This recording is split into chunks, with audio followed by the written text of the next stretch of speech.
بسم اللہ الرحمن الرحیم۔ شروع کرتا ہوں اللہ کے نام سے جو رحم کرنے والا ہے۔ دوستو، آج کی ویڈیو میں ہم بات کریں گے کہ فرعون اور اس کے قوم کیسے ہلاکت ہوئے، کون کون سے عذاب اللہ تعالیٰ نے فرعون کے قوم پر نازل کیا۔ تو چلیے شروع کرتے ہیں۔ دوستو، اللہ تعالیٰ نے فرعون اور اس کے قوم پر 9 معجزے عذاب کے نازل کیے، جیسے ٹڈیوں کا عذاب، خون کا عذاب اور مینڈکوں کا عذاب وغیرہ۔ فرعون اور اس کی قوم موسیٰ علیہ السلام سے دعا کے لیے کہتی تو موسیٰ علیہ السلام دعا فرماتے، وہ عذاب ٹل جاتا، لیکن پھر وہ سرکشی اور نافرمانی کرنے لگتے۔ آخر کار اللہ تعالیٰ نے موسیٰ علیہ السلام سے کہا، وہی کہ راتوں رات تم میرے بندوں کو لے کر نکل جاؤ۔ بنی اسرائیل کی کل تعداد 6 لاکھ تھی۔ صبح جب فرعون کو یہ معلوم ہوا تو اس نے ان کا پیچھا کرنے کا حکم دیا۔ موسیٰ علیہ السلام اپنے لشکر کو لیے بحر احمر کے کنارے پہنچے۔ جب وہ پیچھے مڑ کے دیکھا تو فرعون اور اس کا لشکر پیچھا کرتے ہوئے چلا آ رہا ہے۔ بنی اسرائیل پریشان ہو گئے کہ اب کیا ہوگا۔ پیچھے فرعون اور اس کا لشکر اور آگے سمندر کی اونچی لہریں۔ پھر موسیٰ علیہ السلام کو حکم کی گئی کہ پانی پر اپنی لاٹھی مارو۔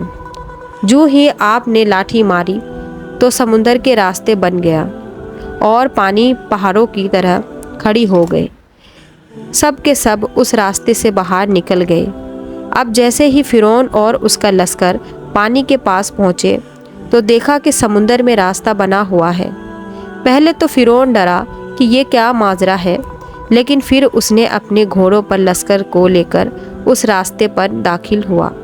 ادھر بنی اسرائیل کی آخری آدمی سمندر سے نکل رہا تھا اور دوسری طرف فرعون کی آخری آدمی سمندر میں داخل ہو رہا تھا۔ اللہ تعالیٰ کے حکم سے پانی جا ملا اور فرعون اور اس کا لشکر پانی میں غرق ہو گئے۔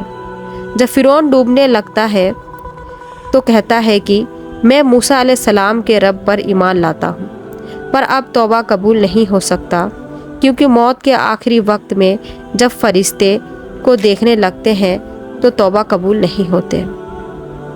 آخر کار فرعون سے نجات کے بعد بنی اسرائیل کو آرام اور سکون حاصل ہوا۔ حضرت موسیٰ علیہ السلام کوہ طور پر اللہ تعالیٰ سے ہم کلام ہوا کرتے تھے اور آپ علیہ السلام کو تورات کتاب دی گئی۔ ایک بار آپ علیہ السلام نے اللہ کے دیدار کی خواہش کی۔